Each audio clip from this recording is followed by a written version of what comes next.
नको आम्हाला मेट्रो, नको आमचं शहर चौथी मुंबई व्हायला, नकोय आमच्या शहराला मेट्रो सिटी म्हणून ओळख मिळायला. कारण अशा फुशारक्या मारणाऱ्या या नेत्यांनी एकदा सोनिवली गावातील या स्मशानभूमीची अवस्था पाहून घ्या. छप्पर नाही, भिंती नाही, पाणी नाही, लाकडं नाहीत, इतर कसल्या सुविधा देखील नाहीत.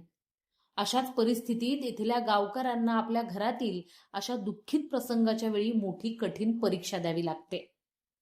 2 दिवसांपूर्वी गावातील एका व्यक्तीचा मृत्यू झाला. भर पावसात सरणावर या गावकऱ्याचा मृतदेह ठेवल्यानंतर छप्पर नसल्याने सरणावरची लाकडे जळेच ना. मोठ्या परिश्रमाने गावकऱ्यांनी स्वतःच्या खिशातून पैसे खर्च करून 30 लिटर डिझेल आणून कसे बसे आपल्या या ग्रामस्थाचा अंत्यविधी पार पाडला. एकीकडे आपल्या गावातील व्यक्तीच्या मृत्यूचे दुःख, तर दुसरीकडे पालिका प्रशासनाकडून साध्या पायाभूत सुविधा देखील मिळत नसल्यानं होत असलेला संताप गावकऱ्यांकडून अखेर व्यक्त केला गेला. आणि का नसावी ही नाराजी, का नसावा हा संताप? एकीकडे पालिका प्रशासन कर न भरणाऱ्या नागरिकांच्या नावाची यादी बॅनरवर छापून या नागरिकांची अब्रू वेशीवर टांगतायत. मग कर भरणाऱ्या नागरिकांना पायाभूत सुविधा उपलब्ध करून देण्याचं कर्तव्य पालिकेनं बजावायचे असून सुद्धा यात जर पालिका सपशेल फेल ठरत असेल, तर मग पालिका प्रशासनाच्या या ढिसाळ कामाचा बोभाटा नको का व्हायला? बदलापूरकरांच्या दुःखाची कणव करणारे ते सो कॉल्ड नेते मंडळी आहेत कुठे? हा प्रश्न इथली परिस्थिती पाहिल्यावर उपस्थित होतोय. गावातून स्मशानभूमीकडे येणारा रस्ता देखील उखडलेला आहे. स्मशानभूमीकडची पायवाट निसरडी झाली आहे. कित्येकदा मृतदेह स्मशानभूमीत अंत्यविधीसाठी आणताना गावकरी देखील या निसरड्या पायवाटेवरून कोसळून पडलेले त्यांनी सांगितलंय. या सगळ्या समस्या असताना शहरवासियांना साध्या मूलभूत आणि पायाभूत सुविधा देखील मिळत नसताना कशाला मोठ्या भूलतापा मारायच्या? बदलापूरची जनता सुज्ञान आहे. चांगल्यातलं चांगलं आणि वाईटातलं वाईट ओळखण्याची कमाल बुद्धिमत्ता बदलापूरकरांमध्ये आहे. कारण त्यांनी मागील 20 वर्षातील शहरातील खोटा विकास कानाने ऐकला आहे, पण डोळ्यांनी कधी पाहिलेला नाही. त्यामुळे आधी बदलापूरकरांना मूलभूत आणि पायाभूत सुविधा उपलब्ध करून द्या. त्यानंतर बदलापूरकर नक्कीच इथल्या नेते मंडळींना आणि प्रशासनाला हवा तसा प्रतिसाद देतील. लोकतंत्र बदलापूर. गेले अनेक वर्ष म्हणजे कोविडच्या अगोदरपासून आम्हाला ही परिस्थिती आहे.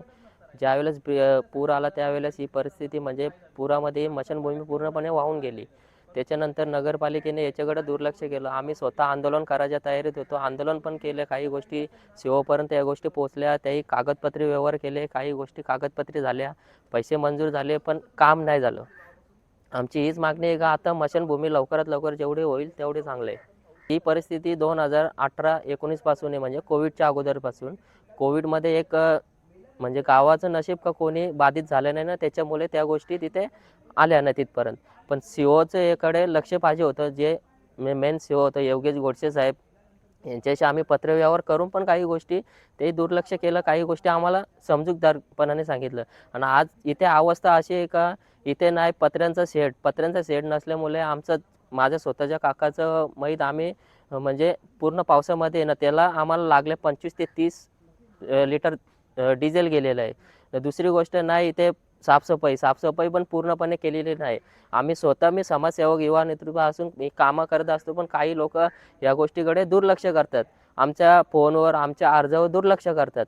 आमची एवढीच मागणी आहे, सोनिवलीची स्मशानभूमी काही करून जेवढ्यात लवकरात लवकर जे पण चांगल्या परिस्थितीत होईल ती चांगली आहे. आमचं ग्रामपंचायत भागामध्ये ज्या सुविधा दिल्या जातात ना, त्यासुद्धा हे नगरपालिका क्षेत्रामध्ये नगर परिषद क्षेत्रामध्ये दिल्या जात नाही. आणि काचेच्या बंगल्यांमध्ये बसून गप्पा मारणं सोपं आहे, महानगरपालिका होणार आहे. पहिले ग्रामीण भागात ज्या सोयी सुविधा दिल्या जातात ना त्या द्यायला शिका. मी याचा पाठपुरावा आमदारांकडे करणार आहे, कारण नगरपालिकेकडून कोणतं यांना 8 वर्षात आश्वासनच दिली गेलेत. मग आता लोकप्रतिनिधीनंतर आमदारच आहे ना, यांना आमदारांचाच हस्तक आहे. आमदारांच्या शिवाय हा प्रश्नच सुटणार नाही. आमदारांकडे जो काही पाठपुरावा करायचा तो 100% करणार मी. अनेक प्रश्न माझे त्यांच्या माध्यमातून सुटतात. मी जरी मनसेचं काम करत असलो ना, तरी सामाजिक कामांमध्ये अनेक राजकारण्यांसोबत आपल्याला कन्व्हर्सेशन करायला लागतं. त्या बाबतीत आमदार नेहमी मदत करतात आणि त्यांच्याकडे हा प्रश्न मी तुम्हाला ज्यावेळी कॉल केला त्यावेळीच मी त्यांना टाकलेला. तर बोलतात हे नगरपालिकेकडून आपण 100% करून घेऊ, बोलतात तो प्रश्न माझ्यापर्यंत पोहोचवा तुम्ही. या बातमी संदर्भात तुमच्या प्रतिक्रिया आम्हाला कमेंटच्या माध्यमातून नक्कीच कळवा आणि अशाच प्रकारच्या बातम्या पाहण्यासाठी लोकशाहीचा चौथा आधारस्तंभ लोकतंत्र या वाहिनीला लाईक, फॉलो आणि शेअर करायला विसरू नका. त्याचबरोबर YouTube या आपल्या वाहिनीला देखील सबस्क्राईब करायला विसरू नका. धन्यवाद.